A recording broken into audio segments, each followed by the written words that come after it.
Hello, everyone. Welcome to A Garden a Day with Maidenbrock Gardens, where we explore the world one garden at a time. Today is September 8th. Set on 11 acres, Brigit's Garden in Galway, Ireland, has been welcoming visitors since 2004. There are 4 gardens, each with design inspiration from the 4 Celtic festivals of the year: Samhain, Imbolc, Beltane, and Lunasa, representing the cycles of the seasons and the cycle of life from conception to death. As we are currently in harvest time, we'll start with Lunasa. Even though we are beginning with Lunasa, Lunasa is not about beginnings, but instead is leading toward endings. The festival of Lunasa occurs in early August and signals the beginning of the harvest and the transition from summer to autumn. The Lunasa garden includes 2 interlinked standing stone circles with space for gathering in the center of the circles. To the sides are stone spirals planted with culinary and healing herbs. There are circular mounds representing baskets overflowing with the harvest. At the exit of the garden are 3 yew trees symbolizing death.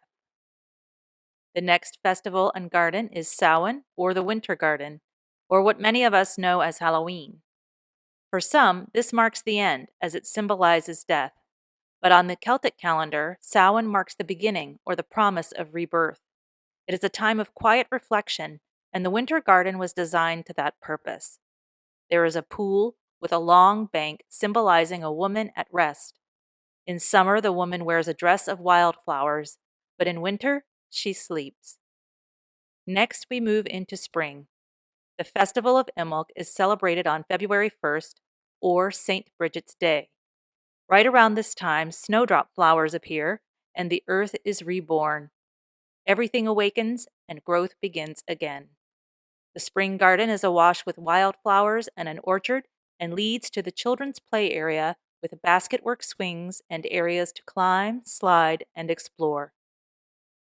And then we move on to May Day, the Festival of Beltane, or Fire Festival, and begin the summer season.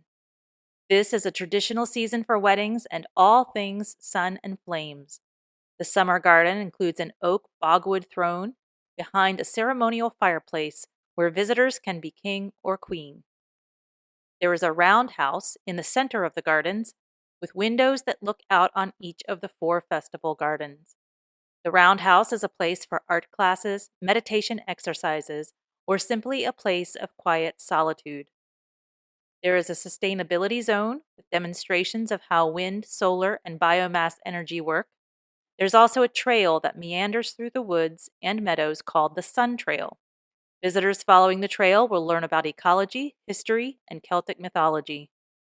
The garden is also home to the largest sundial in Ireland. The sundial tells not only the time, but also the date, month, solstices, and equinoxes. Brigit's Garden hosts regular meditation sessions on Sundays, as well as traditional skills workshops, poetry readings, and lessons on biodiversity. From October 25th through the 27th this year, they will host Howling Halloween. Samhain is coming soon, so you'd better get ready. The garden also hosts other events throughout the year, including an Easter egg hunt and an Elves and Fairies Day. After enjoying the visit to the garden, it's a good idea to stop in their cafe for a bite to eat. The garden is open daily through September from 10 a.m. to 5:30 p.m. In October, they change their open schedule to Wednesday to Sunday from 10 a.m. to 5 p.m. They are closed on Christmas Day and the month of January. The cafe hours are slightly different from the garden's hours. All the hours are noted on the garden's website. I've included a link in the notes. Well, that's about it for today's garden visit. Join me here tomorrow to find out where we're going next. As a reminder, you can subscribe, like, or follow this podcast at any of the podcast listening places. You can subscribe to our mailing list by visiting our website, agardenaday.com, and clicking on the subscribe button. You can also find us on Pinterest, and you can support us by buying a book through our storefront on Bookshop. Links are provided in the show notes for this episode. Thank you for listening today and every day. If all goes well, I'll be right back here tomorrow. See you then.